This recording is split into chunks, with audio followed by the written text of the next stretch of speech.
আমি আৰম্ভ কৰিবলৈ লৈছো আমাৰ বিশেষ অনুষ্ঠান জ্ঞান চৰ্চা আৰু আজি আমাৰ অনুষ্ঠানৰ বিষয়বস্তু হৈছে প্ৰতিযোগিতামূলক পৰীক্ষাৰ বাবে প্ৰস্তুতি বিশেষকৈ নিট আৰু জেডব্লিউ পৰীক্ষাৰ বাবে কেনেকৈ সাজু হ'ব লাগে কোভিডৰ মাজত এনে পৰীক্ষাৰ প্ৰস্তুতি কেনেদৰে সম্ভৱ সেই সকলো বিষয় সামৰি আজি আমাৰ ষ্টুডিঅত আলোচনা কৰা হ'ব আৰু আজি আমাৰ ষ্টুডিঅত উপস্থিত আছে ইউএছটিএমৰ কেবাজনো প্ৰবক্তা আমাৰ আজি উপস্থিত আছে আমি প্ৰথমে তেওঁলোকক চিনাকি কৰি দিব বিচাৰিছো আমাৰ লগত আছে vision 50 academy mentor Utpal Pathak স্বাগতম জনাইছো লগত আছে ডক্টৰ সাজিদ ইউসুফ তেখেতু মেন্টৰ ভিজন 50 একাডেমি স্বাগতম জনাইছো Noman Ahmed chief mentor vision 50 academy স্বাগতম জনাইছো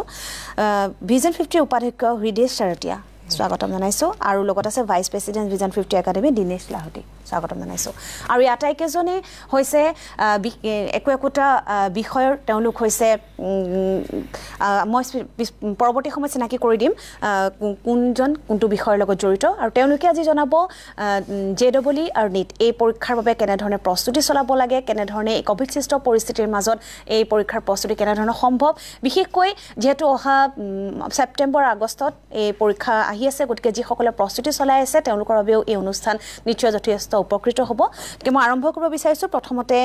উৎপল পাঠক মেন্টৰ ভিজন 50 একাডেমি তেখেত হৈছে বটানীৰ হয় আপোনাৰ পৰা আৰম্ভ কৰিব বিচাৰিছো যেহেতু আহি আছে পৰীক্ষা আৰু বৰ্তমান কোভিড সৃষ্ট পৰিস্থিতি এনেকুৱা এটা পৰিস্থিতিত সকলোৱে প্ৰস্তুতি চলাই আছে গতিকে প্ৰথম কথাটো হ'ল যে আপোনালোকৰ ফালৰ পৰা প্ৰথমটো উপদেশ কি হ'ব এই যি সকলে বৰ্তমান প্ৰস্তুতি চলাই আছে তেওঁলোকৰ প্ৰতি More advice for the students who is preparing for NEET entrance. NEET entrance or karne preparation or karne etiato samoy naiye 12 September NEET ebaror NEET to conduct hobo. So hei karne etia bortoman মোৰ সাবজেক্টৰ ফালৰ পৰা কলো যে biology two এটু এটা general ধাৰণা ছাত্ৰ ছাত্ৰী সমূহৰ মাজত যে বায়োলজি টু আমি মেমৰি বেস সাবজেক্ট হিচাপে ধৰো এইটো এটা বিৰাট ভুল ধাৰণা কাৰণ biology is a purely কনসেপচুৱেল subject আৰু কিছুমান চেপ্টাৰ ধৰক মই কিছুমান চেপ্টাৰৰ নাম কৈছো যেনে plain physiology genetics, cell biology, evolution. These are purely concept-based chapters. So, hey chapters bilakor jodi concept eta student na pae, tetia questions koribo nwaribo. So, again, for plain physiology itself is based on chemistry. So, moi jetia plain physiology porhao classot, tetia moi chemistry logot link korai diu biology to. Tetia studente plain physiology the students interest is generated on that particular subject. So, when interest is generated on plain physiology, students will automatically can solve the questions easily. So, concept to jetia pabo tetia questions bila solve কৰিব একেবাৰে easy হয় আৰু এতিয়া কথাটো হল কি আজিকালি NEET entrance specially biology সাবজেক্টত purely NCERT based. So NCERT book NCERT kitab dukhon class 11 আৰু class 12 intense study eta koribo lagibo plus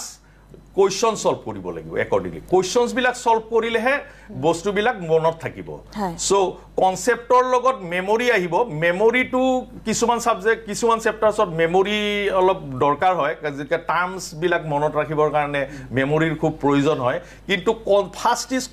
concept to thakile memory automatically to develop hoi jay concept to thakile questions bilak solve koribo paro karon MCQ eta dile sarita option thakibo eta particular option to he answer to he baki gita kelei noholor karone kelei nohobo baki gita kelei nohol uttor to heikhinir karone concept to dorkar hoy so questions to je ei two particular questions je eta particular topic or upor ei two particular questions je ahibo noy hey particular topic or questions can be of various forms so hey কথাটোৱে বহুত দৰকাৰ আৰু এতিয়া বৰ্তমান এতিয়াটো time নাই নিটৰ কাৰণে so সেই কাৰণে মই উপদেশ দিও ছাত্ৰ ছাত্ৰী সমূহক যে এখন ৰুটিন বনাব লাগিব for their self study আৰু প্ৰত্যেকটো সাবজেক্ট ডেইলি পঢ়িব লাগিব আৰু সেই টাইম কোনটো সাবজেক্ট কোনটো সময়ত পঢ়িব it will be according to the convenience of the students মই প্ৰিফাৰ কৰো যে বায়োলজি টু ৰাতিপুৱা পঢ়ক কাৰণ ইয়াত অকমান মেমৰি বেছটো ইনভলভ আছে মেমৰি ইনভলভ আছে সো বায়োলজিটো ৰাতিপুৱা পঢ়ক 3 ঘণ্টা মান ডেইলি তাৰ পিছত একৰ্ডিংলি তাৰ পিছত দুপৰীয়া ভাগত ধৰক লাঞ্চ টান্স কৰি কেমিষ্ট্ৰি পঢ়ক আৰু তাৰ পিছত ইভিনিং টাইমটো ফিজিক্সত ডিভোট কৰক হয় সো মই ভাবো তেনেকে হলে বৰ ইফেক্টিভ হ'ব routine for self study is will be most important and time management আৰু যেতিয়া পৰীক্ষাৰ দিনাখন পৰীক্ষাৰ the performance on that particular day is very vital. So examination on the day of examination questions paper khon sale suppose biology khon sale prothom 5ta question e nwara jen pale tetia nervous hobo na lage ekdom confident aru bhabibo lage je aru ami moi bahut questions para questions pam so prothomote jodi nervous hoy baki para questions bilako nwara হোৱা যেন লাগিব আৰু confused হৈ যাব আৰু in the process students tend to make mistakes so হেকাৰে প্ৰশ্নটোত actually প্ৰশ্নটো ভালকে পঢ়ি চাবলৈ একচুয়ালি খুদিছে কি ষ্টুডেন্টে প্ৰথম কোৱেশ্চনটো সাপোজ পালে যে অপচন গিটা দেখি ফুট এটা মানে যে পাৰিম একদম কনফিডেন্স আহি গল যে মই পাৰিম কিন্তু তাতেও সিলি মিস্টেক হ'ব পাৰে হেকাৰে প্ৰশ্নটো ভালকে পঢ়ি চোৱাটো বৰ দৰকাৰ একচুয়ালি প্ৰশ্নটোত খুদিছে কি আৰু একৰ্ডিংলি অপচনস বিলাক ভালকে পঢ়ি চাই ফাইনালি উত্তৰটো দিব লাগে যাতে সিলি মিস্টেক যাতে নহয় কাৰণ বহুত ষ্টুডেন্টে সিলি মিস্টেকসৰ কাৰণে পাৰা কোৱেশ্চনো ভুল কৰি আহে হয় যথেষ্ট গুৰুত্বপূৰ্ণ কথা তেখেতে কৈছে যেটো সময় হাতত নাই গতিকে এইখিনি সময়ৰ ভিতৰত কেনে ধৰণে প্ৰিপাৰেচন কৰিব লাগিব এই ক্ষেত্ৰত কেইবাটা গুৰুত্বপূৰ্ণ কথা তেখেতে উল্লেখ কৰিছে এবাৰ মই আহিছো doctor Sajid Yusuf mentor vision 50 academy you from zoology department what are the factors that important for cracking this exam JEE and NEET so see first of all the mentorship will play very essential role okay and we at Vision 50 Academy a lot of experienced faculties are there and that is a good sign for the students and after that the second important factor is that is self study So self-study is very important for student. So during the self-study, what students have to do, they have to revise the notes provided by the teachers. So after consulting the notes, the students should go once, twice, thrice, as many as times through the NCERT. Okay. So after memorizing the things as the sir told, so the student need to solve the questions. And when the student will solve the questions, and student may face doubts. Again, he or she has to consult the mentor. And now when the student will go through these phases, and then we will at the Vision 50 we will conduct the exams and the students has to appear for the different tests which will conduct because there is the final test that is the NEET exam JEE exam and before that we had to provide a proper finishing to the students so that they do not do the silly mistake in the exams. Okay. They feel the nervousness in the exams definitely, but we will feel them the same environment at our institute, at our academy. So I think these are the basic factors and during the self-study and the students will get the confidence level more and more day by day and the student morale will get increased day by day. And finally, the student will be well capable to qualify the NEET exams. Okay. Yeah. তেখেতেও যথেষ্ট গুৰুত্বপূৰ্ণ কথা কৈছে আৰু এবাৰ মই আহিছোঁ Nouman Ahmed chief mentor vision 50 academy physics department হয় এতিয়া এটা কথা আহিছে অনলাইন ক্লাছেছ যেহেতু অনলাইন ক্লাছ আমি এটা দেখিবলৈ পাইছোঁ যে যিটো পৰিস্থিতি কভিড-19 পৰিস্থিতিৰ বাবে আমি দেখিছোঁ যে প্ৰিপাৰেটৰীৰ পৰা অনলাইন ক্লাছেছ আৰম্ভ কৰিছে তো আপোনালোকৰ যেহেতু USTMৰ তাৰ অনলাইন ক্লাছেছসমূহ কেনেধৰণে চলি আছে আচ্ছা অনলাইন ক্লাছেছটো কি হয় একচুয়ালি মানে আমাৰ যিকেইজন ষ্টুডেণ্ট ক্লাছ 10 দি আহিছে তো সিহঁতৰ কাৰণে আমি কি কৰিছোঁ স্কুল ইণ্টিগ্ৰেটেড প্ৰগ্ৰাম বুলি আৰম্ভ কৰিছোঁ তো তাত কি হয় ষ্টুডেণ্টে স্কুলিং প্লাছ কোচিং দুটা একেলগে হৈ যায় জেনাৰেলি কি হয় ষ্টুডেণ্টে স্কুলিং কভাৰ কৰে কোচিং বেলেগ কভাৰ কৰে তো সেইটো কাৰণে কি হয় বহুত টাইম লছ হয় ষ্টুডেণ্টৰ স্কুলিঙৰ কাৰণে টাইম কোচিঙৰ কাৰণে টাইম বহুত বেছি টাইম লছ হয় তো আমি কি কৰিছোঁ অনলাইনত এই দুটা বস্তুক এই মানে মাৰ্জ কৰি দিছোঁ যে স্কুলিং কোচিং একেলগে হ'ব দুটা একে বস্তু বেলেগ বেলেগকৈ প্ৰিপেৰেশ্যন কৰিব নালাগে তো ইয়াত কি হয় টাইমটো মানে ইফেক্টিভলি মেনেজ হয় ছাপ'জ কোনোবা ষ্টুডেণ্টে স্কুলত 5-6 আৱাৰ্ছ দিছে আকৌ কোচিঙত 3-4 আৱাৰ্ছ দিছে তো কি হ'ল মানে 5-6 আৱাৰ্ছ মানে 10 আৱাৰ্ছটো ইয়াতে গ'ল স্কুলিং কোচিং তাৰপিছত ষ্টুডেণ্টক আৰু চেল্ফ ষ্টাডি ষ্টুডেণ্টেৰ কাৰণে টাইম নাথাকে তো আমি কি কৰিছোঁ এই দুটা বস্তু এমালগামেট কৰি দিছোঁ কম্বাইন কৰি দিছোঁ কি হয় এতিয়া 4-5 আৱাৰ্ছত মানে স্কুলিং প্লাছ কোচিং দুটা একেলগে হৈ যায় আৰু দুটা একে বস্তু মানে কিয় স্কুলিঙত অলপ পঢ়িব লাগে তাতকৈ মানে কোচিং যিটো সেইটো অলপ বেছিকৈ পঢ়িব লাগে আৰু মানে লেভেলটো অলপ বেছি ইনক্ৰিজ হয় তো সেইটো কাৰণে কি হয় ষ্টুডেণ্ট টাইম মেনেজমেণ্ট হয় এতিয়া ষ্টুডেণ্টে কি হয় self study daily minimum 8 hours self ষ্টাডিটো লাগে মানে কোনোবা নিট বা JEE কাৰণে প্ৰিপেৰেশ্যন কৰিম বুলি ভাবিছে এণ্ড আফটাৰ ক্লাছ 10 তো self study minimum 8 hours a day সেই 8 আৱাৰ্ছ এ ডে ছেল্ফ ষ্টাডিটো কৰাৰ কাৰণে কি হয় ষ্টুডেণ্টে টাইমটো ছেভ কৰিব লাগিব ক'ৰবাত না ক'ৰবাত সেইটো ছেভ কৰাৰ কাৰণে আমি এইটো আৰম্ভ কৰিছোঁ ডেট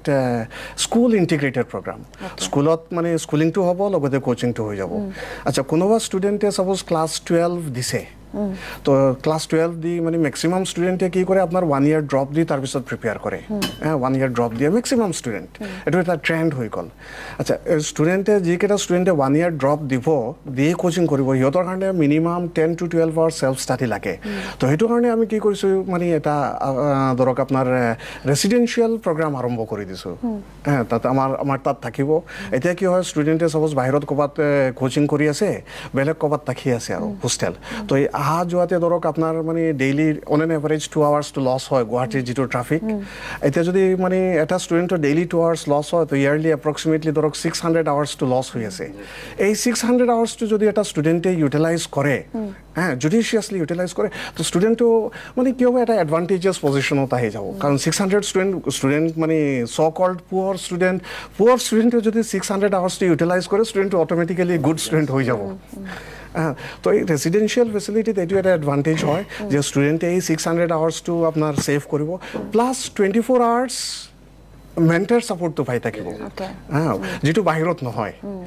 এই 24 আৱাৰ্ছ যেতিয়া মেণ্টাৰ ছাপোৰ্ট থাকিব চাব ষ্টুডেণ্টে কিবা এটা বস্তু ট্ৰাই কৰিলে সেইটো নোৱাৰিলে লগে লগে কি হ'লে মেণ্টাৰ্ছৰ হেল্পটো ল'ব পাৰে তেতিয়া কি হ'ব ষ্টুডেণ্টে সেই টপিকৰ কাৰণে এদিন বা দুদিন ৱেইট কৰিব নালাগে নম্বৰ 1 নম্বৰ 2 কি হ'ল লগে লগে যেতিয়া হৈ যাব ষ্টুডেণ্টে এইটোত মানে টাইমটো বেছি নিদি নেক্সট টপিকটোত যাব পাৰিব তো টাইম মেনেজমেণ্টটো তেনেকুৱা কৰিব লাগিব মানে যেতিয়া আমি প্ৰিপেয়াৰ কৰিম প্ৰিপেয়াৰতহে টাইম মেনেজমেণ্টটো হ'ব লাগিব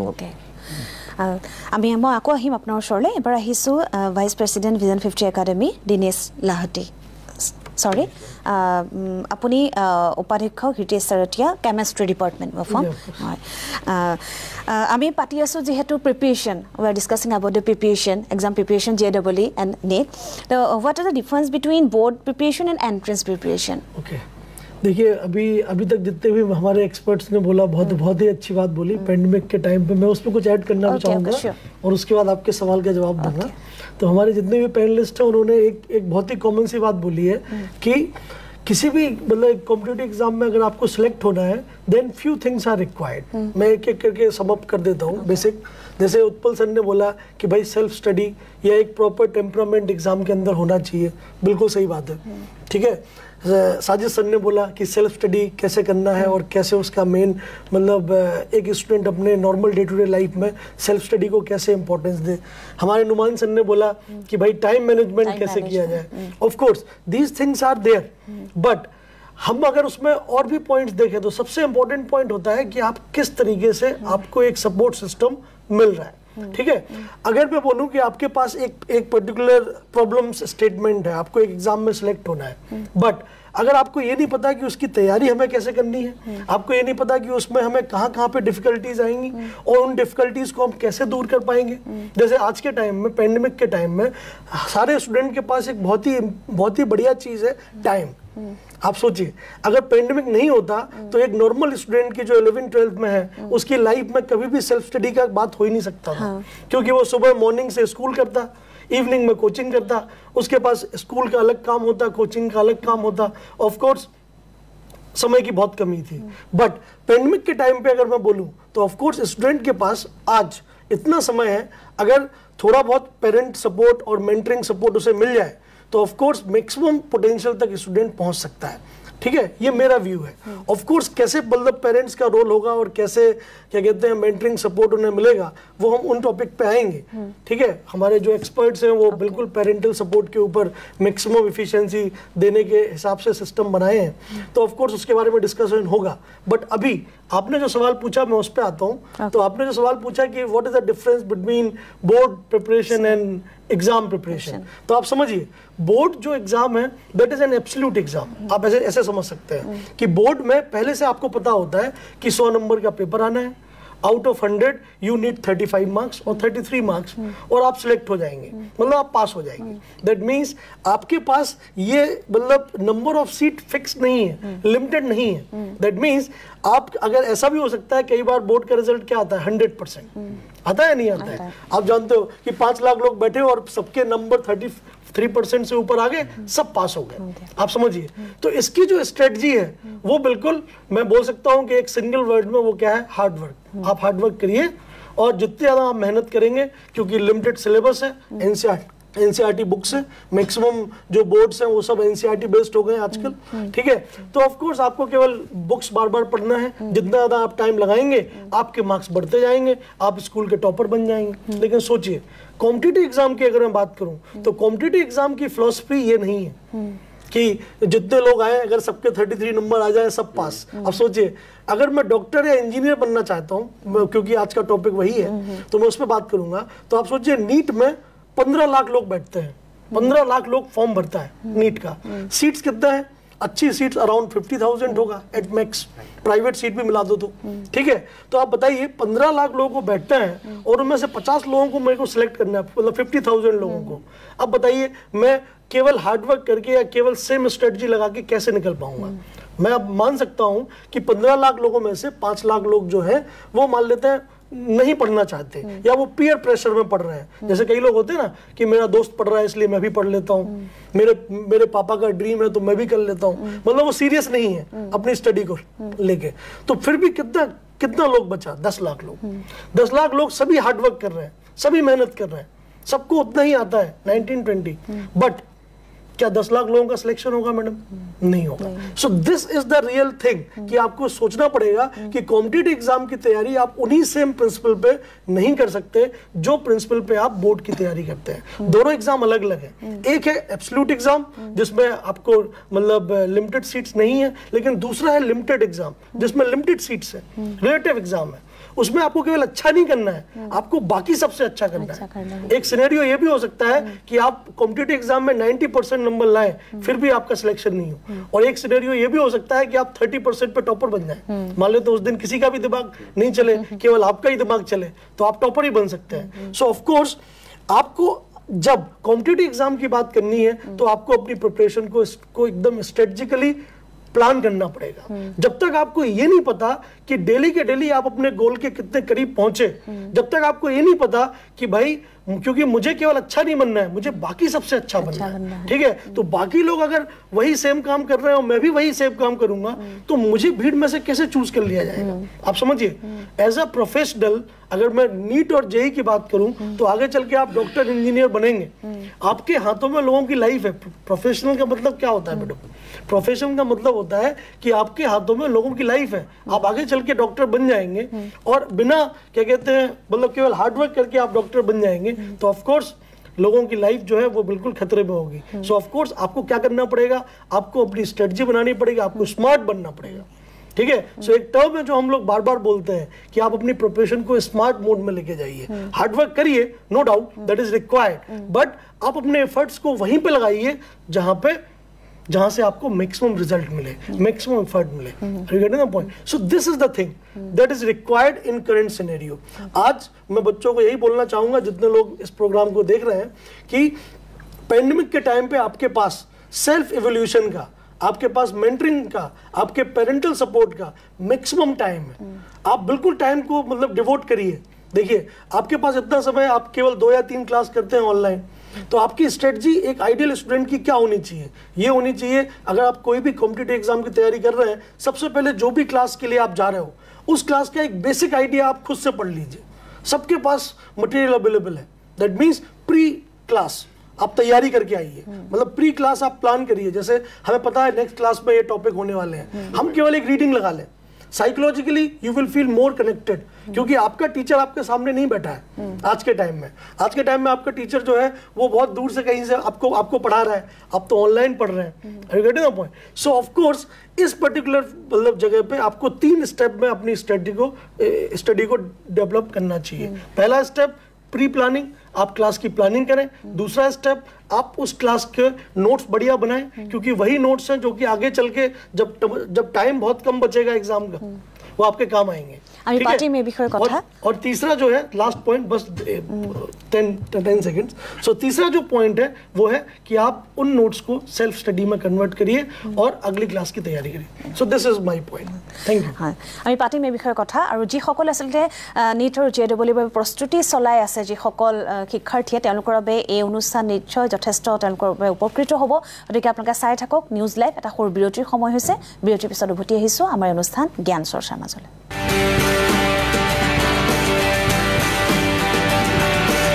মই শ্বপিঙলৈ যাওঁ, তোমাৰ ক্ৰেডিট কাৰ্ডখন দিয়াচোন। গাড়ীৰ চাবি, হেৰা বিস্কুট দিয়া না।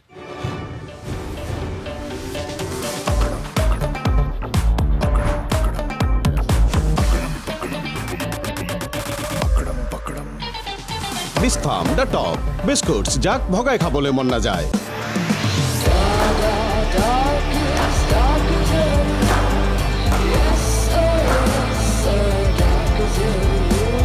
Dark is here to rule. The Dark Range from Tata Motors. আশীৰ্বাদে 6500 আৰু অধিক বাছনি কেন্দ্ৰৰ পৰা কেহু বাছি লয়। 3 বাৰ টন্নকৈ চাফা কৰে, হাতেৰে স্পৰ্শ নকৰাকৈ স্বাস্থ্যবিধি সন্মত পেকেজিং কৰে, প্ৰয়োজনীয় পৰিপুষ্টি লাভ কৰে, যাৰ দ্বাৰা ৰুটি হৈ উঠে পুষ্টিৰে ভৰপূৰ। আশীৰ্বাদ এডভান্টেজ প্ৰতিদিন From ITC. যেনে গোন্ধ তেনে সোৱাদ, আমাৰ বুৱাৰীৰ হাতত যাদু আছে। এয়া মোৰ যাদু নহয় মা, সানৰাইজৰ শাহী গৰম মছলা। ৰন্ধাৰ শেষত অকণমান ছটিয়াই দিয়ক সানৰাইজৰ শাহী গৰম মছলা। এই খাদ্যত আন এক সোৱাদ আনি দিয়ে। ই আন গৰম মছলাবোৰতকৈ সম্পূৰ্ণ পৃথক। ওভাৰঅল হাইজিনত দেশৰ নম্বৰ 1 টুথপেষ্ট ব্ৰাণ্ড পতঞ্জলি দন্তকান্তি আদৰি লৈ নিজৰ দাঁত কেইটা আৰু আলুৰ ইমিউনিটি বঢ়াওক তথা দাঁত কেইটাক দিয়ক দীঘলীয়া আয়ুষৰ বৰদান। মাথাৰ হাবতি গলুৰি পৰৰ যে ধৰালৈ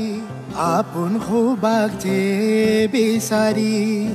আনৰ যে যিমান দূৰলৈকে নাযাওক এই মাত কথাৰ পৰা দূৰ হ'ব নোৱাৰিব। विमल कौक भाषा केसरी लाख लाख जामसक पिचक्याव विथ सॅव्हलॉन पिचक्याव हँड वॉश खुलक पिचक्याव धुइलक हे হৈ গলে আকৌ ভৰাই লক। सॅव्हलॉन पिचक्याव हँड वॉश মাত্ৰ 15 টকাত।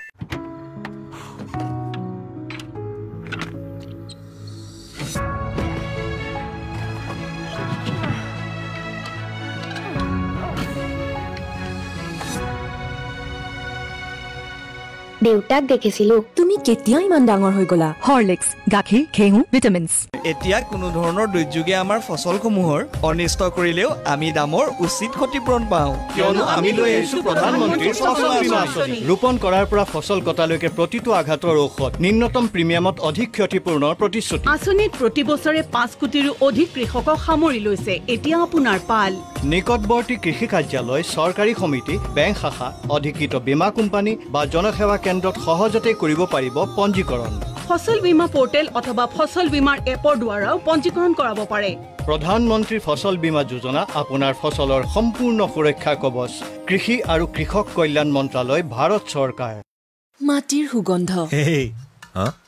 এই কি ভাবি আছা? কাপোৰ তিতি যায় যদি কিনো হ'ব? নুশুকাব। আচ্ছা, তেতিয়া কি হ'ব? তেতিয়া সেমেকাৰ বেয়া গোন্ধ ওলাব। নহয়, মাত্ৰ কমফৰ্টৰ সুগন্ধ ওলাব। কমফৰ্টৰ ফ্ৰেগ্ৰেন্ট পালছৰ ফলত কাপোৰ আমোল মোলাব বৰষুণতো। বৰষুণ আহা, কমফৰ্টৰ সুগন্ধ ওহো।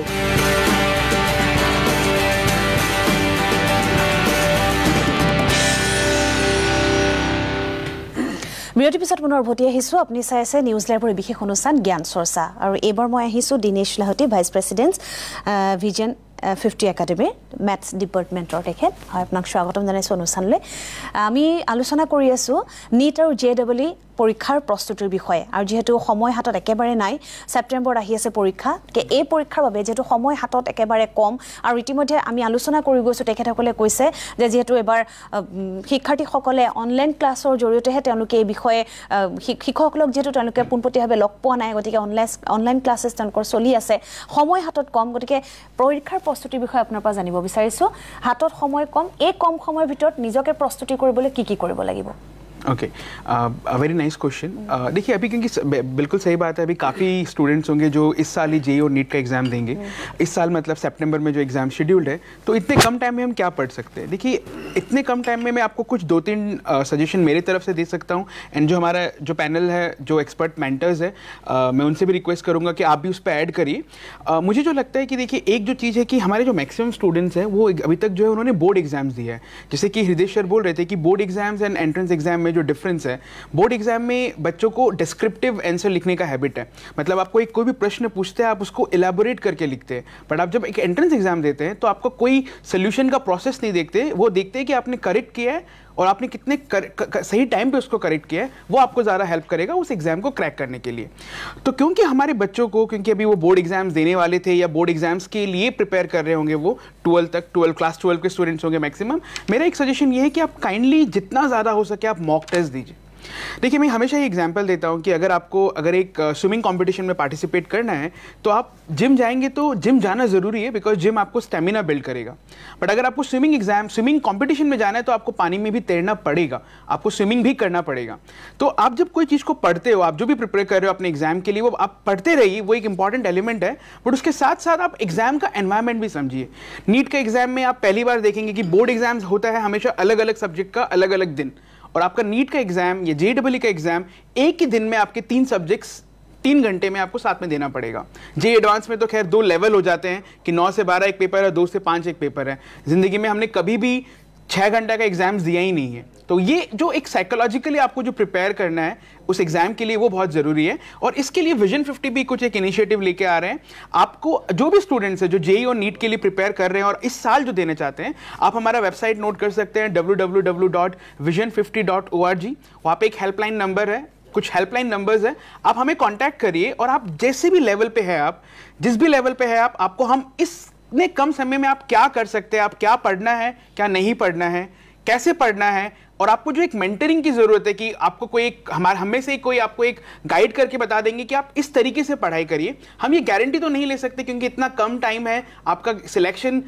इज ऑल्सो डिपेंड्स ऑन कि आपने अभी तक क्या पढ़ा है बट आपको हम ये अश्योर कर सकते हैं कि आप इस छोटे से टाइम में भी किस तरीके से अच्छे से पढ़ना है किस तरीके से इफेक्टिवली पढ़ना है वो आपको हम हेल्प कर सकते हैं तो आप vision50.org में आप जुड़िए जो भी पेरेंट्स जो भी बच्चे कर रहे हैं आप मॉक टेस्ट दीजिए हम बहुत जल्दी विजन 50 की तरफ से भी हम मॉक टेस्ट लेके आ रहे हैं जिसमें आपको और ज़्यादा प्रैक्टिस के लिए एनवायरनमेंट मिल जाएगा काइंडली जितना मॉक टेस्ट देंगे उतना बेटर है टेस्ट दीजिए फिर एनालाइज करिए कि आपके उस टेस्ट में क्या गैप्स है और उस गैप के रिलेटेड आप प्रिपेयर करिए तो मेरे हिसाब से ये बहुत इफेक्टिव तरीका होगा I would request my other colleagues जो जिनको बहुत ज़्यादा एक्सपीरियंस भी है काइंडली आप अगर कुछ ऐड करना चाहेंगे कैसे प्रिपेयर करते हैं My advice for the students, that is candidates for who are appearing for NEET entrance. So in the day of examination, you will have for the NEET paper, you will have 3 parts: physics, chemistry, and biology. So আগতে কোনটো part আপনি attempt করিব মানে ক্যান্ডিডেটে কোনটো part আগতে attempt করিব লাগে so আপোনালোকে সকলোৱে জানে যে biology is carrying the highest number of marks, that is 360 marks, 360 out of 720. So aru biology I think that biology in minimum time you can score maximum. So moi bhabu je biology to agote attempt korok tar pisot according to his or her choice physics ba chemistry korok কারণ biology minimum mark you have to 300 plus পাবই লাগিব so সেই কাৰণে biology to minimum time to maximum scoring হয় so সেই কাৰণে মই ভাবো যে biology to আগতে কৰক তাৰ পিছত which will be followed by physics and chemistry তেতিয়া টাইম ম্যানেজমেন্ট ধুনিয়া biology to অলপ জলদি খতম কৰিব পাৰিলে তেতিয়া physics আৰু chemistry কাৰণে ample of time পোৱা যায় সো মই হেতু মানে এডভাইস হিচাপে ছাত্ৰ ছাত্ৰীসমূহক দিবলৈ খুজো मैम एक्चुअली जो बच्चा अभी तक रिवाइज किया पूरा साल, तो अब जो बच्चे ने पढ़ लिया है, तो मेरा रिक्वेस्ट है कि वो खाली उसी को रिवाइज करे। कुछ बच्चा क्या चाहता है कि मैं लास्ट में नया पढ़ लूंगा कुछ, तो वो उसको हेल्प नहीं देगा, वो उसका टाइम वेस्टेज करेगा। तो जो बच्चे ने अभी तक पढ़ लिया है वो उसी को अच्छे से रिवाइज करे और स्ट्रेंथ को और स्ट्रेंथ बनाए। तो अब जाके अगर वो कुछ बच्चा जो लेस इंटरेस्टेड टॉपिक होते हैं, जो मेमोरी बेस्ड होता है, क्योंकि इंसान हमेशा मेहनत कम करना चाहता है और ज्यादा पाना चाहता है, तो जिसमें मेमोरी बेस्ड टॉपिक में मेहनत ज्यादा है, तो लेकिन बच्चा कहता है कि नहीं मैं ये बाद में पढ़ लूंगा लास्ट में, तो वो लास्ट में पढ़ते हैं जस्ट अपने आप को सेटिस्फाई करने के लिए, लेकिन फायदा वो नहीं देगा। तो मैं उन बच्चों से कहता हूं कि जो आपने वो मेहनत वाला मेमोरी बेस्ड टॉपिक लास्ट में रखा मत पढ़ लो आप, क्योंकि वो फायदा नहीं देना, वो कंफ्यूजन ज्यादा क्रिएट करेगा। और सेकंड चीज मैं ये कहना चाहता हूं कि जो बच्चा पूरे साल पढ़ लिया है तो उसको ज्यादा क्वेश्चन सॉल्विंग पे फोकस करना चाहिए, तो क्योंकि वो जितना क्वेश्चन सॉल्व करेगा उतना कॉन्फिडेंस डेवलप हो जाएगा। और जो बच्चा बिल्कुल साल में उतना अच्छे नहीं पढ़ना है, तो उसको मिनिमम से मिनिमम डेज में एक टारगेट करना है कि मेरा रिविजन होना चाहिए, और उसके बाद उसको जाके क्वेश्चन सॉल्व करने ही करने हैं। And the third thing which I will add कि जो टेस्ट कंडक्ट कर रहे हैं हम, जो विजन 50 पे टेस्ट कंडक्ट हुए, तो वो जरूर बच्चे को उनमें अपीयर होना ही होना है। बच्चा सोचता है कि मेरा टाइम ज़ाया होगा अगर मैं टेस्ट देने के लिए जाऊं, 3 घंटा में मैं रिवाइज ही कर लूंगा, लेकिन वो उसका सही ट्रैक नहीं है, पॉजिटिव ट्रैक नहीं है, because test itself is a revision, और जिसमें वो पूरा होल सिलेबस का 3 घंटे में रिवीजन करेगा, इतने कम टाइम में इतना फास्ट रिवीजन जो है। तो वो बच्चा यही सोचता है कि नहीं अगर मैं 3 घंटा टेस्ट दूं तो टेस्ट में मैं क्या करूंगा, मेरा 3 घंटा वेस्ट हो जाएगा, तो लेकिन वो सोचता ही नहीं है कि ये मेरा रिवीजन है। तो इसीलिए मैं बच्चों से यही पूछ रहा हूँ कि टेस्ट जितना हो सके दे दो, and that will make your confidence more and more day by day. Thank you. I will pass to Numan sir. ফিজিক্সত প্ৰিপেয়াৰেশ্যন কেনেকুৱা কৰিব লাগে লাষ্ট মিনিটত, মানে এতিয়াতো টাইম নাই, গোটেই চিলেবাছটোৰ পৰা গোটেই চাপ্টাৰটো ডিটেইলত পঢ়াৰ টাইম নাই, তো কি কৰিব লাগে, এটা চাপ্টাৰৰ চিনপচিছটো প্ৰথমত বনাই ল'ব লাগে। চাপ'জ এই চাপ্টাৰত ম'শ্যন এলং এ ষ্ট্ৰেইট লাইন, ডেফিনেশ্যন, এইবোৰ ডেফিনেশ্যন আছে, ইকুৱেশ্যনছ আছে, এই কনচেপ্ট আছে, ইম্পৰ্টেণ্ট পইণ্ট আছে, চিনপচিছ এটা বনাই ল'ব লাগে চাপ্টাৰৰ। আৰু তাৰপিছত কি হয়, লাষ্ট 20 to 25 ইয়াৰ্ছৰ কুৱেশ্যন পেপাৰ আছে, different medical entrance exam, engineering entrance এক্সামৰ কুৱেশ্যন পেপাৰ আছে, সেই কুৱেশ্যন কেইটা ট্ৰাই কৰিব লাগে। যদি সেই কুৱেশ্যন কেইটা ষ্টুডেণ্টে ট্ৰাই কৰে তেতিয়া কি হ'ব, ষ্টুডেণ্টে মানে এটা আইডিয়া পাব দেট পেটাৰ্ণ অফ কুৱেশ্যন, কোনটো পেটাৰ্ণত কুৱেশ্যনছ আহি আছে, সেইটো ৰাইট ৱে অফ প্ৰিপেয়াৰেশ্যন হ'ব সিহঁতৰ কাৰণে। দেট ইজ আমি আলোচনা কৰি যাম, এটা বিৰতিৰ সময় হৈছে, আমি এই বিষয়ে আলোচনা কৰি যাম। আমাৰ এই নিউজ লাইভৰ বিশেষ অনুষ্ঠান জ্ঞান চৰ্চা অব্যাহত থাকিব, তাৰ পূৰ্বে লৈছোঁ এটা সৰু বিৰতি।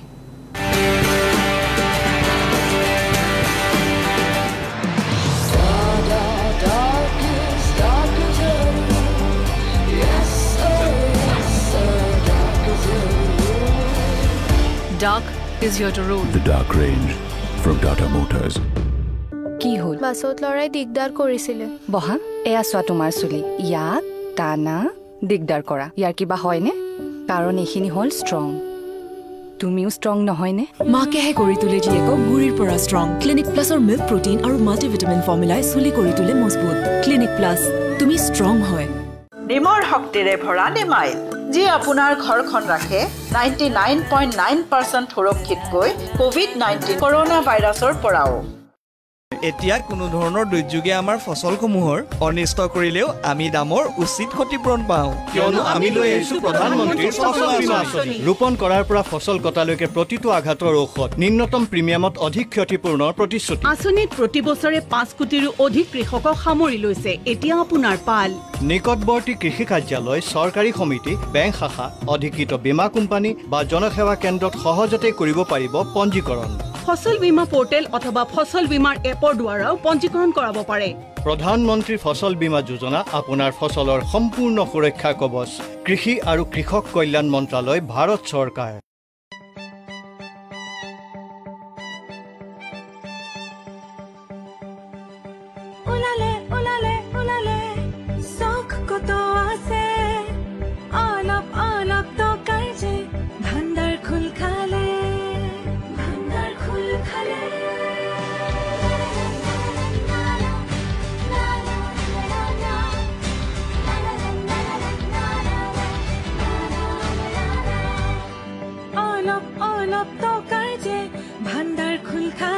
অলপ অলপ টকাতে কৰক ডাঙৰ ডাঙৰ শ্বপিং, আটাইতকৈ কম দামত মন খুলি শ্বপিং কৰক মিছো। খসি গলি নহয় তাত এনেকৈ ভিতৰলৈকে যোৱা টান ইজি ইজি ইজি ইজি হৈ এতিয়া হৈ পৰিল নহয় ইজি ইজি ইজি হৈ গ'ল যে ইজি লিকটা দাগ এই দাগ গুচোৱা easy Surf Excel easy wash ইয়াৰ দখন হাতৰ শক্তি ইমান বেছি লিকটা দাগ গুচোৱা হৈ পৰে easy Surf Excel easy wash best choice soybean তেল আকৌ এবাৰ বিচাৰে দাদা বেষ্ট চইচ সয়াবিন তেল সোৱাদত হিট বাজেটত ফিট সুগন্ধ সঁচা চন্দনৰ পৰম্পৰা বজাই ৰাখক মংগলদীপ অৰিজিনেল স্যান্ডেল ধূপ ফ্ৰম ITC এতিয়া দুটা নতুন সুগন্ধৰ সৈতে ক্লাছিক আৰু ৰোজ চন্দন কৰক লাখ লাখ জামছক ডিছকাউণ্ট উইথ Savlon পিচ কাউ হেণ্ড ৱাছ খুলক পিচ কাউ ধুই লওক শেষ হৈ গ'লে আকৌ ভৰাই লওক Savlon পিচ কাউ হেণ্ড ৱাছ মাত্ৰ 15 টকাত ও সুন্দৰী ৰাধে মা বৃন্দাবন সাৰিয়া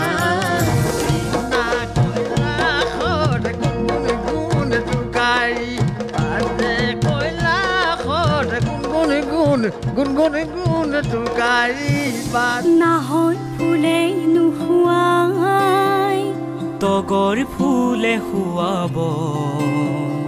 তগৰ ফুলে নুহুৱাই কপৌ ফুলে শুৱাব টোপনি ঐয়াৰে টোপনি টোপনিৰ গলত তলত টঙালি মাৰিকি ৰঙালী ৰুনুকি কুৰুলি খাইনা মুৰুলি হায়ৈ হেৰুৱালে পাবলৈ আজি নিশা 7:55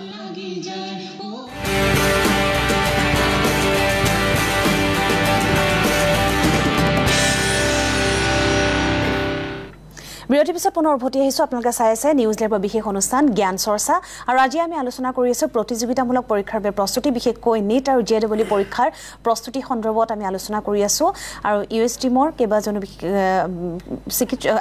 US টিমৰ পৰা কেইবাজনো শিক্ষক আমাৰ সৈতে আছে আৰু প্ৰতিটো বিষয়ৰ অভিজ্ঞ শিক্ষকসকল আমাৰ সৈতে আছে আৰু এবাৰ মই আহিব বিচাৰিছোঁ ভিজন 50 উপাধ্যক্ষ হৃদেশ সৰতিয়া আৰু তেওঁ কেমিষ্ট্ৰি ডিপাৰ্টমেণ্টৰ আৰু যেহেতু আমি কৈছোঁৱে যে আমাৰ লগত ফিজিক্স বটানী জুলজি প্ৰতিটো বিভাগৰে অভিজ্ঞ শিক্ষকসকল আমাৰ সৈতে আছে আৰু JEE আৰু নিটৰ প্ৰস্তুতি যিসকল ষ্টুডেণ্টে চলাই আছে যিসকলে আৰু তেওঁলোকৰ বাবে প্ৰতিটো বিষয়ৰ ওপৰত তেওঁলোকে বিশেষ তেওঁলোকে কিছুমান টিপছ দিছে এবাৰ আমি জানিবলৈ বিচাৰিম যেহেতু প্ৰথমতে কৈছোঁ যে একেবাৰে সময় নাই ছেপ্টেম্বৰ পৰীক্ষা আহি আছে জুলাই শেষেই হ'ল মাত্ৰ আগষ্ট মাহটো হাতত আছে গতিকে কেমিষ্ট্ৰি এই বিষয়টোৰ সন্দৰ্ভত কেনেধৰণে প্ৰস্তুতি চলাব লাগিব তো जितने भी हमारे मेंटर्स थे उन्होंने क्या कहते हैं काफ़ी अच्छे पॉइंट्स बोले अपने अपने सब्जेक्ट को लेके केमिस्ट्री एज अ सब्जेक्ट को अगर मैं बात करूं तो केमिस्ट्री में एक्चुअली क्या है 3 पार्ट होता है एक होता है फिजिकल केमिस्ट्री जो पूरा मैथमेटिकल है एक होता है ऑर्गेनिक केमिस्ट्री जो कार्बन बेस्ड केमिस्ट्री है और एक होता है इनऑर्गेनिक केमिस्ट्री जिसमें आपको बहुत सारी चीज़ें याद करनी पड़ती हैं ठीक है तो केमिस्ट्री सब्जेक्ट की अगर मैं बात करूँ तो केमिस्ट्री सब्जेक्ट में आपको जैसे फिजिकल केमिस्ट्री है तो आपको सारे के सारे फॉर्मूलेज लिख लेने चाहिए उनको बार बार रिवाइज करना चाहिए अगर अभी तक आपने जो भी प्रिपरेशन की उसके ऊपर मेरे को कोई आइडिया नहीं है बट हाँ अगर आप अभी कुछ करना चाहते हैं अपने एग्ज़ाम में अपने मार्क्स को बढ़ाना चाहते हैं तो सारे फॉर्मूलेज आपको एकदम पता होने चाहिए उनके एप्लीकेशंस पता होने चाहिए उसके लिए आप क्या कहते हैं कोई भी मतलब NCERT बेस्ड बुक ले सकते हैं सारे फॉर्मूलेज को देख सकते हैं एप्लीकेशंस कैसे होती हैं फिजिकल केमिस्ट्री में क्योंकि physical chemistry is purely based on application उसमें थ्योरी बहुत कम होता है बट एप्लीकेशंस बहुत सारे होते हैं रही बात ऑर्गेनिक केमिस्ट्री की तो मैं आपको सजेस्ट करूंगा कि कुछ ऐसे चैप्टर होते हैं ऑर्गेनिक केमिस्ट्री में जो जनरली लोग डिस्कार्ड कर देते हैं ठीक है लोग मैक्सिमम टाइम लगाते हैं जो चैप्टर शुरुआत वाले चैप्टर हैं जैसे हाइड्रोकार्बन और alkyl halide carbonyl compound in सब पे ज़्यादा टाइम लगाते हैं लेकिन लोग polymer biomolecules chemistry in everyday life ये सब छोड़ देते हैं या उनको लास्ट के लिए छोड़ देते हैं मैं आपको बताना चाहता हूँ कि इन टॉपिक से हर साल बहुत सारे सवाल आते हैं एग्ज़ाम में आप रेगुलरली देखिए जब से 2-3 साल से अगर मैं पैटर्न की बात करूं तो हर साल पॉलीमर बायोमोलिक्यूल और एनवायरमेंटल केमिस्ट्री से बहुत सारे सवाल पूछे गए हैं तो इन टॉपिक्स को आप छोड़िए मत और ऑर्गेनिक केमिस्ट्री का जो बेस है वो एक ही चैप्टर है जनरल ऑर्गेनिक केमिस्ट्री क्लास 11 का पहला टॉपिक आप उसके ऊपर विशेष ध्यान दीजिए, ठीक है। तो आपका ऑर्गेनिक केमिस्ट्री वाला पोर्शन बहुत अच्छा हो जाएगा। इनऑर्गेनिक केमिस्ट्री के लिए जनरल केमिस्ट्री वाले जो टॉपिक्स हैं, क्योंकि उसमें मैक्सिमम चीज़ें याद रखने वाली हैं, नो डाउट। अभी हमारे दूसरे पैनलिस्ट ने बोला है कि आप इस टाइम पे जो चीज़ आपको नहीं आती है आप उसके ऊपर समय बर्बाद करेंगे तो आप एग्जाम में नंबर नहीं ला पाएंगे, क्योंकि एग्जाम का जो क्या कहते हैं स्ट्रेस लेवल है बाय डिफॉल्ट बहुत हाई होता है, ठीक है। आप अगर रूम पे बैठ के वही पेपर सॉल्व करेंगे तो आपके ज़्यादा मार्क्स आएंगे, लेकिन एग्जाम में अगर आप वही सेम पेपर सॉल्व करेंगे तो आपके मार्क्स 50 घट जाएंगे, बहुत सारे घट जाएंगे। क्यों? क्योंकि बहुत साइकोलॉजिकल स्ट्रेस आपके ऊपर डाला जाता है। जैसे मैं अपना खुद का एग्जाम्पल दूं, मैं अपने स्कूल का टॉपर था बोर्ड में, मेरे बहुत अच्छे मार्क्स थे, मैंने बहुत ज़्यादा पढ़ाई की, रट के सारी चीज़ें रट ली, एकदम समझने का टाइम नहीं था, रट लिया मैंने, मेरे नंबर बहुत अच्छे आ गए। लेकिन जब मैं पहली बार एग्जाम देने गया तो मेरे ऊपर जो साइकोलॉजिकल स्ट्रेस पड़ा वो आपको भी झेलना पड़ेगा। साइकोलॉजिकल स्ट्रेस क्या होता है मैं आपको समझाता हूँ। ये होता है कि एग्जाम वाले दिन, जैसे जैसे एग्जाम के दिन नज़दीक आते हैं वैसे वैसे आपके अंदर एक एंग्जाइटी बढ़ जाता है, ठीक है। मेरा एग्जाम है, कोई बड़ा काम होने वाला है, बाय डिफॉल्ट आपको ऐसा लगता है कि आपको पड़ी हुई चीज़ें आप भूल चुके हैं, ये आपको लगेगा। ये आपको 10th के बोर्ड में भी लगा होगा, 12th के बोर्ड में भी लगा होगा, तो जेईई और नीट में तो लगने ही लगना है, ठीक है। अब आप सोचिए कि आपसे एग्जाम मतलब करवाने के लिए बहुत सारा पैसा लिया गया है। आप देखिए 15 लाख लोग बैठ रहे हैं, हर एक से 1500 रुपये लिए गए हैं, बहुत बड़ा फंड है, ठीक है। नीट अगर चाहे तो वो हर मतलब लोकेलिटी में एक सेंटर बना सकता है, बट जानबूझ के वो आपको क्या करेंगे, एक गुवाहाटी जैसे मतलब सिटी में आसपास के सारे लोगों को इकट्ठा कर लेंगे और 4-5 सेंटर ही बनाएंगे। तो उससे क्या होता है, भीड़, क्राउड दिखता है। तो जब आप जाएंगे एज ए एस्पिरेंट, जैसे मैं पहली बार जेईई का एग्जाम देने गया तो भाई मैंने देखा कि बाहर 5-6 हज़ार लोग खड़े हुए हैं, दैट मीन्स कोई बहुत बड़ा काम करने जा रहा हूँ मैं। तो एक साइकोलॉजिकल स्ट्रेस मेरे ऊपर आ गया, दैट मीन्स मेरे मार्क्स 10 घट गए बाय डिफॉल्ट। ये आपको पता भी नहीं चलेगा, आपके मार्क्स कम होते जाएंगे। तो आपकी स्ट्रेटजी क्या होनी चाहिए, फुल प्रूफ होनी चाहिए। केमिस्ट्री के इंपॉर्टेंट पॉइंट नो डाउट मैंने आपको बताया कि आपको ये चीज़ें करनी है, बट टेम्परामेंट बढ़ाने के लिए ऑनलाइन एग्जाम देना सबसे इंपॉर्टेंट काम है आपका अगले 1 महीने के लिए। दैट मीन्स जितने भी मतलब मैं कहूँ कि आप तैयारी कर रहे हो, जितने भी आप नोट्स बना रहे हो वो ठीक है, बट आप उस माहौल को मैं बार बार जाके एग्जाम दीजिए,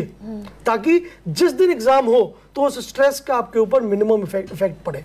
ठीक है। तो मेरा जो सजेशन है आपको वो यही है कि आप एग्जाम पे फोकस करिए। जितनी भी ऑनलाइन एग्जाम टेस्ट सीरीज हैं, हम लोग भी ऑनलाइन क्या कहते हैं आपको सपोर्ट कर सकते हैं। बिल्कुल, अभी दिनेश सर ने बोला हमारी वेबसाइट को आप विजिट करिए www.vision50.org और हेल्पलाइन में जाके अपने जो भी आपके डाउट्स हैं, जो भी आपकी दिक्कतें हैं, कैसे टेस्ट देना है, टेस्ट को कैसे क्या कहते हैं टेम्परामेंट रखना है टेस्टिंग टाइम में, क्योंकि 3 साल की मेहनत, कई लोगों की 2 साल की मेहनत, कई लोगों की 3 साल की मेहनत, 4 साल की मेहनत आपको 3 घंटे में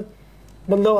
आपको दिखाना है। तो of course temperament and proper planning होना चाहिए। These are my views. प्रतिটো বিষয়ে কেনেধৰণে আচলতে প্ৰস্তুতি চলাব লাগিব প্ৰতিজন আমাৰ অভিজ্ঞ শিক্ষকে ছাত্ৰ ছাত্ৰীসকলক টিপছ দিছে। আৰু এই সকলোখিনিৰ ওপৰত এটা গুৰুত্বপূৰ্ণ বিষয় হৈছে অভিভাৱকসকলৰ দায়িত্ব।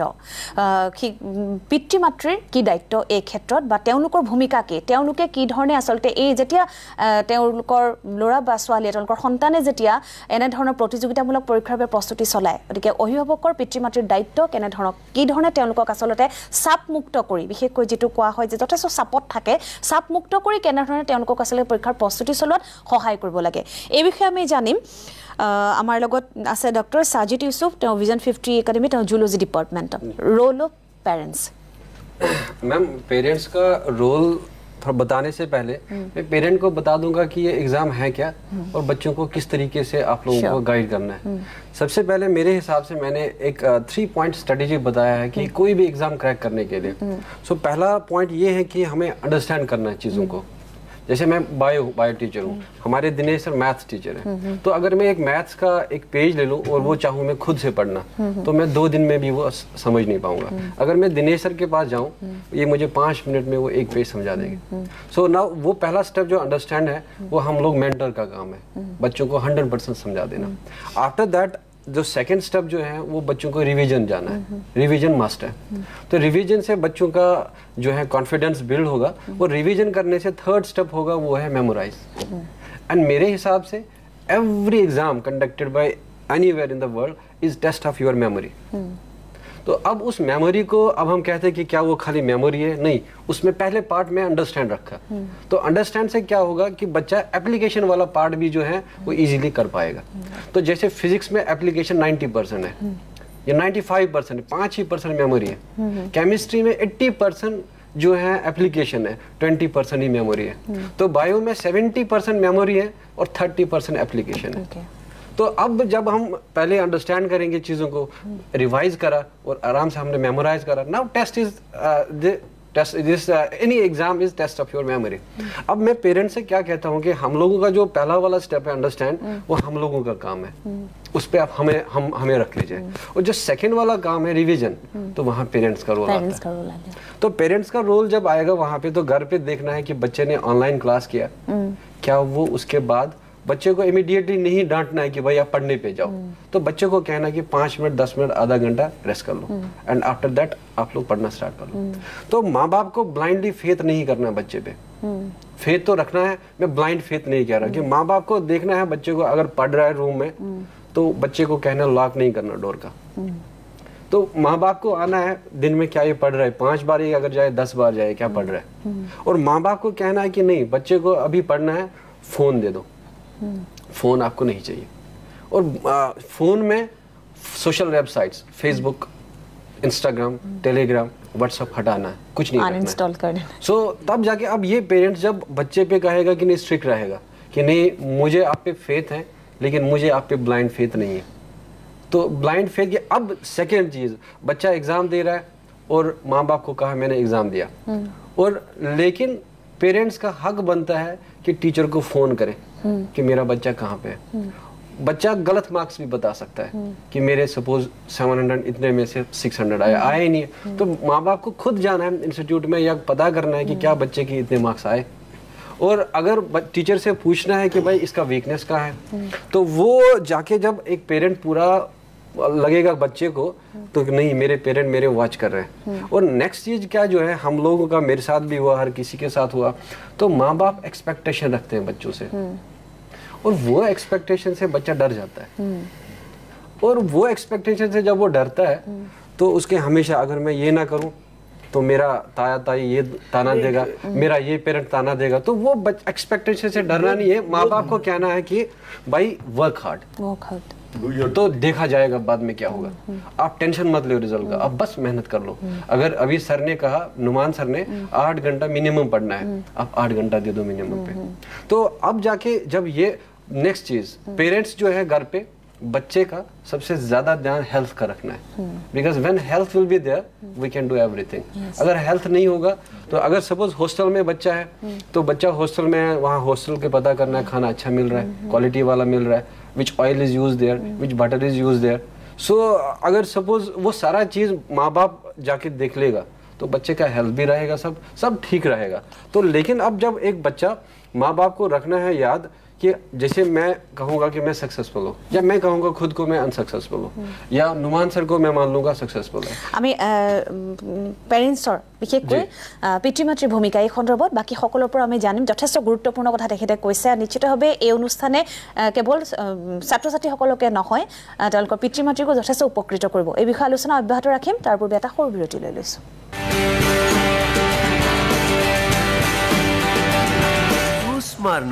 সুন্দৰী হাতৰ পৰা গুচি গ'ল হিৰো। কামেৰে গা ধুই দিলে, এতিয়া স্যাভলন কুলেৰে গা ধুৱক। ইজ আছে আপোনালৈ কুল অনুভূতি আৰু কৰে 99.9% জামছক নিৰ্মূল। আহি গ'ল ভিটামিন ই আৰু এলোভেৰাৰে সমৃদ্ধ কিউকাৰ্পিন হেণ্ড ৱাছ, দুটা মনোমোহা সুগন্ধত। কৰোনাৰ সৈতে যুঁজাৰ ভৰসাদায়ক অস্ত্ৰ, এতিয়া হাত ধুই লাগি যোৱা কিউকাৰ্পিন হেণ্ড ৱাছ। আপোনাৰ চুলিত কাৰ কথা চলে? স্প্লিট এন্ডছৰ জেদৰ নে হেয়াৰ ফলৰ সিদ্ধান্তৰ? চুলিৰ এই দুঃসাহস যে আপুনি দেখাত কেনে লাগে হেয়াৰ প্ৰব্লেমছৰ মৰ্জি? হেয়াৰ প্ৰব্লেমছ মানে হেয়াৰ ডেমেজ। ডাভৰ 1/4 মইশ্চাৰাইজিং মিল্ক আৰু কেৰাটিন এক্টিভছে চুলি ভিতৰৰ পৰা ৰিপেয়াৰ কৰে। এতিয়া ধুনীয়া চুলি য'ত চলে মাত্ৰ আপোনাৰ মৰ্জি। ডাভ বেষ্ট চইচ সয়াবিন তেল। বেষ্ট চইচ সয়াবিন তেল, সোৱাদত হিট, বাজেটত ফিট।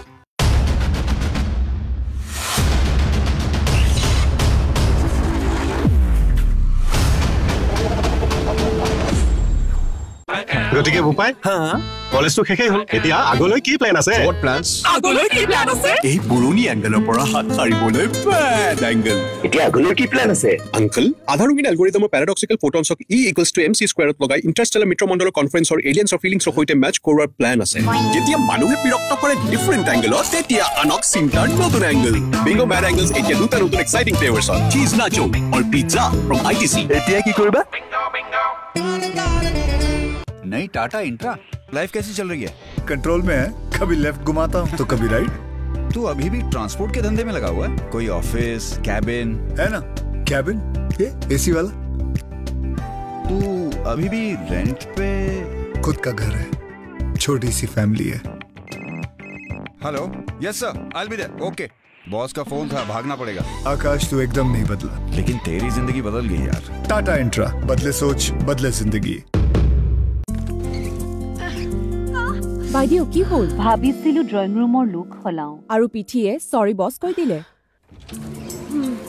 30ৰ পিছত বোন ডেন্সিটি কমি যাব ধৰে বাচিলক হলিক্স উইমেন্স প্লাস ই দিয়ে 100% ডেইলি ক্যালচিয়াম আৰু ভিটামিন ডি যি বোন ষ্ট্ৰেংথক লক কৰাত সহায় কৰে উইমেন্স প্লাস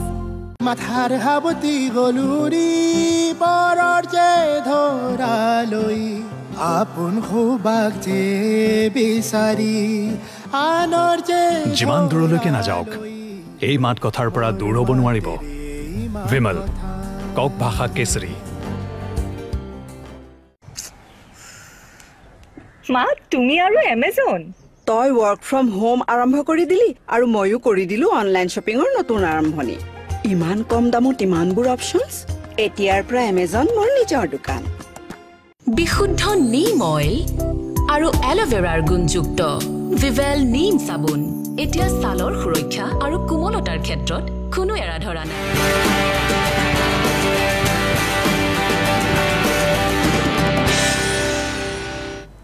উভতি আছো আমাৰ এই বিশেষ অনুষ্ঠান জ্ঞান চৰ্চাৰ শেষ অংশলৈ আমি আলোচনা কৰি আছো প্ৰতিযোগিতামূলক পৰীক্ষাৰ বাবে প্ৰস্তুতি বিশেষকৈ নেট আৰু JEE পৰীক্ষাৰ বাবে কেনেকৈ সাজু হ'ব লাগে আৰু আমি ইয়াৰ বিৰতিৰ পূৰ্বে আমি আলোচনা কৰিছিলো আটাইতকৈ গুৰুত্বপূৰ্ণ বিষয়টো যে অভিভাৱকৰ ভূমিকা কি এই পৰীক্ষাৰ বাবে প্ৰিপাৰেচন চলাই থকাৰ সময়ত নিজৰ সন্তানৰ ক্ষেত্ৰত অভিভাৱকৰ ভূমিকা কি এবাৰ মই আহিছো দিনেশ লাহটিৰ ওচৰলৈ তেওঁৰ পৰা আমি জানো ৰোল অফ পেৰেণ্টছ আপুনি কি ক'ব এই সন্দৰ্ভত आई थिंक सर ने काफ़ी बोल दिया है मैं उसमें ऐड करना चाहता हूँ कि देखिए पेरेंट्स जो है मेरे हिसाब से उनका जो रोल होगा वो एक कोच के तरह होगा जैसे अभी हम ओलंपिक्स भी देख रहे हैं और हम देख रहे हैं कि कोई भी ओलंपिक्स में किसी को मेडल मिलता है तो कोच का कितना भूमिका है और कोच सिर्फ उनको ये इंश्योर नहीं करता कि एक पर्टिकुलर डाइट मिल रहा है उनको या एक particular level number of hours वो पढ़ रहे हैं वो बहुत इंपॉर्टेंट है पर वो एक हॉलिस्टिकली उस बच्चे को ग्रूम करता है राइट तो पेरेंट का भी बहुत ज़्यादा भूमिका है क्योंकि अभी मैक्सिमम पेंडेमिक का सिचुएशन है और मैक्सिमम टाइम बच्चे पेरेंट्स के साथ ही है तो ये बहुत ज़्यादा ज़रूरी है कि पेरेंट्स उनको सपोर्ट दे देखिए क्या होता है कई बार क्या होता है कि हम अगर कुछ चीज़ पढ़ रहे हैं और हमने कुछ देखा कि बच्चे ने एक एग्जाम दिया और उसके मार्क्स कम आए यूजुअली हम क्या करते हैं हम बच्चों पे ब्लेम कर देते हैं या हम बच्चों को ये बोलने लगते हैं कि आपने कुछ गलती की है हो सकता है कि बच्चे ने कुछ गलती डेफिनेटली किया होगा but rather than blaming a teacher और blaming a parent a student दोनों ही को ब्लेम नहीं करना चाहिए समझना चाहिए कि कहाँ पे गैप हो रहा है हमारा काम ये नहीं है कि हम उसका पोस्टमार्टम करके समझे कि क्या क्या हुआ था हमें है उसको रियल टाइम में उसको इम्प्रोवाइज करना है तो एज ए पेरेंट जैसे मैं अपने एग्जांपल दूं कि जो मेरी मॉम है उनका बहुत बड़ा रोल था मेरे को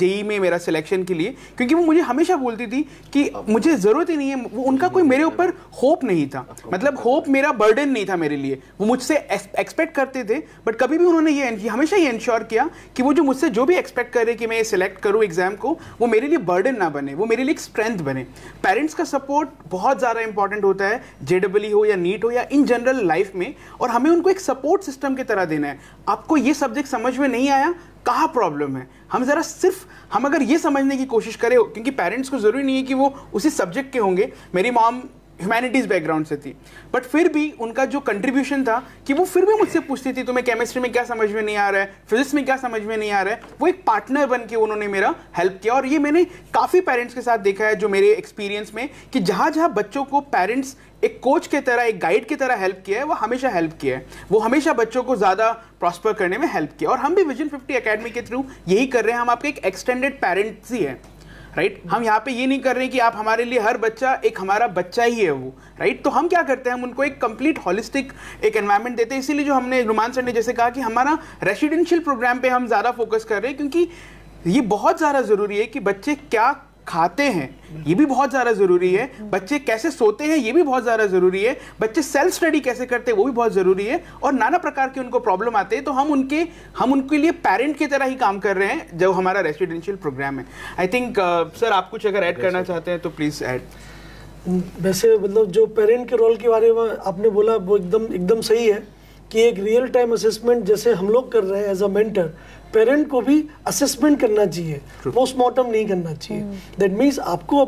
आपकी होप्स हो सकती हैं, आपकी एस्पिरेशंस हो सकती हैं, बट एस्पिरेशंस को इतना ना बढ़ने दें कि बच्चे के ऊपर वो बोझ बन जाए और बच्चा आउट परफॉर्म फिर परफॉर्म ही ना कर पाए। ठीक है, सबसे इंपॉर्टेंट बात मैं फाइनली यही बोलना चाहूँगा कि भाई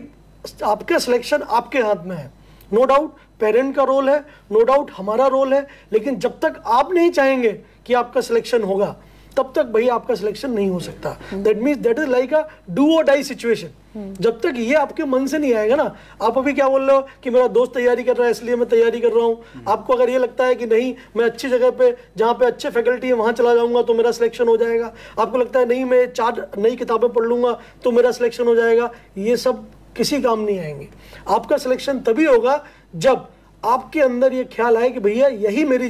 जिंदगी है, मुझे यही बनना है। अगर मैं नहीं बना तो मेरा सारा का सारा जो भी अभी तक की मेहनत थी वो बेकार हो गई। जब तक ये फीलिंग आपके अंदर जनरेट नहीं होगी तो ना ही कमिटमेंट आएगा, ना ही टेम्परामेंट आएगा, ना ही डिसिप्लिन आएगा, कुछ भी नहीं आएगा। ये बाकी बातें जो है वो सेकेंडरी हो जाएंगी। तो सबसे पहला सिलेक्शन में रोल जो होता है बच्चे का खुद का होता है। तो अगर आप एज एक एस्पिरेंट है तो मैं आपसे यही बोलूँगा कि आप अपने अंदर ये फीलिंग लाइए कि भैया डॉक्टर आपको बनना है। ठीक है, ये आपका गोल होना चाहिए, किसी और का गोल आपको नहीं ढोना है। ठीक है, सो डू और डाई के प्रिंसिपल पे काम करिए। गांधी जी बोल के गए थे, आज तक वैलिड है, कॉम्पिटिटिव एग्जाम में तो 100% वैलिड है। আমাৰ সময় শেষ হৈ আহিছে, আমি অনুষ্ঠান সামৰিব লাগিব। আমি আটাইকে ধন্যবাদ জনাইছোঁ। আৰু JEE আৰু নেটৰ পৰীক্ষাৰ প্ৰস্তুতিৰ সন্দৰ্ভত US টিমৰ কেইবাজন অভিজ্ঞ শিক্ষকে আজি কেইবাটাও গুৰুত্বপূৰ্ণ পৰামৰ্শ দিলে। নিশ্চিতভাৱে যিসকলে প্ৰস্তুতি চলাই আছে তেওঁলোকৰ বাবে এই অনুষ্ঠান যথেষ্ট সহায়ক হ'ব আৰু অনুষ্ঠানৰ দ্বাৰা তেওঁলোক উপকৃত হ'ব। আটাইকে ধন্যবাদ জনাই অনুষ্ঠানৰ পৰা বিদায় লৈছোঁ। নমস্কাৰ। মই শ্বপিঙলৈ যাওঁ, তোমাৰ ক্ৰেডিট কাৰ্ডখন দিয়াচোন। গাড়ীৰ চাবি, হেৰা বিস্কুট দিয়া না।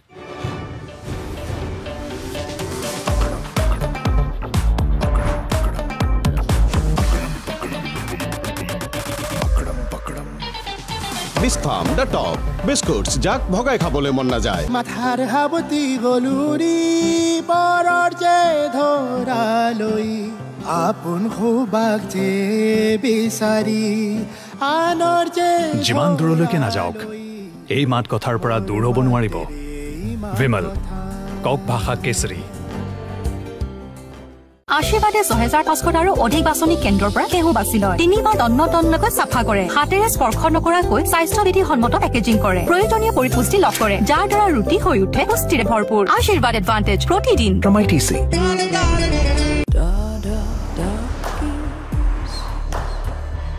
Dark is your door.